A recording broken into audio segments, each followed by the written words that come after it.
তাতে উত্তরবঙ্গ কতটা পিছিয়ে পড়েছে, কতটা বঞ্চিত, এবং গত 14 বছরে কার্যত উত্তরবঙ্গের নিকাশি ব্যবস্থা, উত্তরবঙ্গের ইরিগেশনের মধ্যে কোনো মৌলিক পার্থক্য বর্তমানে সরকার আনতে পারেনি।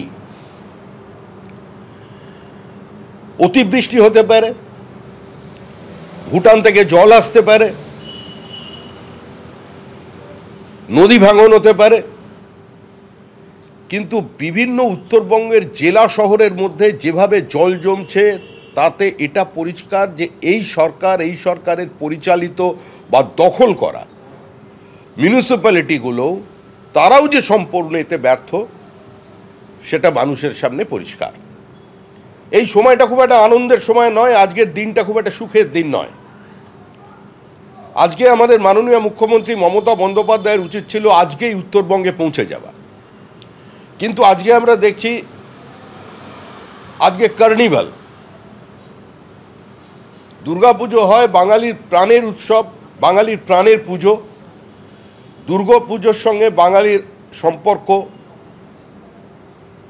তো যুগ যুগের, কিন্তু দুর্গাপুজোকে কার্নিভালে রূপান্তরিত করবার যে অভিনব প্রচেষ্টা তৃণমূল কংগ্রেস দেখিয়েছে, যে মা দুর্গা স্যালুট করতে করতে চলে যাবেন, আজকে কি এটা দিন?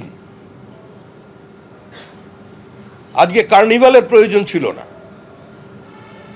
আজকে নির্ধারিত প্রতিমাগুলো অন্তত এই শোকের আবহে, এই বিপর্যয়ের আবহে, উত্তরবঙ্গের সঙ্গে দক্ষিণবঙ্গের যে একটা নারীর যোগ আছে, অন্তত সেটা উত্তরবঙ্গের মানুষের কাছে বার্তা দেবার কারণে মুখ্যমন্ত্রীর আজকে এই কার্নিভালকে কিছুটা হলেও স্থগিত রেখে তিনি আজকে উত্তরবঙ্গে যেতে পারতেন, কিন্তু তিনি গেলেন না, তিনি কাল যাচ্ছেন। ত্রিপুরার প্রাক্তন মুখ্যমন্ত্রী এবং বর্তমানের সাংসদ বিপ্লব দেব,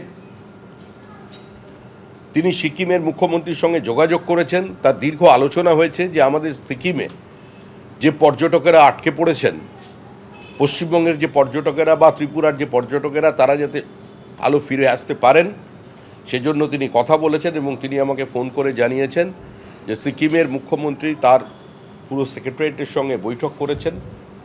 একটাই মাত্র রাস্তা খোলা আছে, বাদবাকি সমস্ত রাস্তা কার্যত বিপর্যস্ত হয়ে গেছে। সেখান থেকে যান চলাচল বা কোনো ধরনের যোগাযোগ রক্ষা করা কার্যত অসম্ভব। সেই একটি রাস্তা দিয়ে যাতে নিরাপদে আমাদের পর্যটকদের পশ্চিমবঙ্গে পৌঁছে দেওয়া যায়, তার জন্য সিকিম সরকার সচেষ্ট থাকবে। এবং এ ব্যাপারে প্রতিনিয়ত আমাদের দলের পক্ষ থেকে বা সরকারের দলের পক্ষ থেকে বিপ্লব দেব যোগাযোগ রেখে চলেছেন, তার সঙ্গেও আমার যোগাযোগ আছে। আগামীকাল মুখ্যমন্ত্রী তিনি নর্থ বেঙ্গল যাচ্ছেন এবং তিনি আশ্বাস দিচ্ছেন সবচেয়ে নজরে রয়েছে।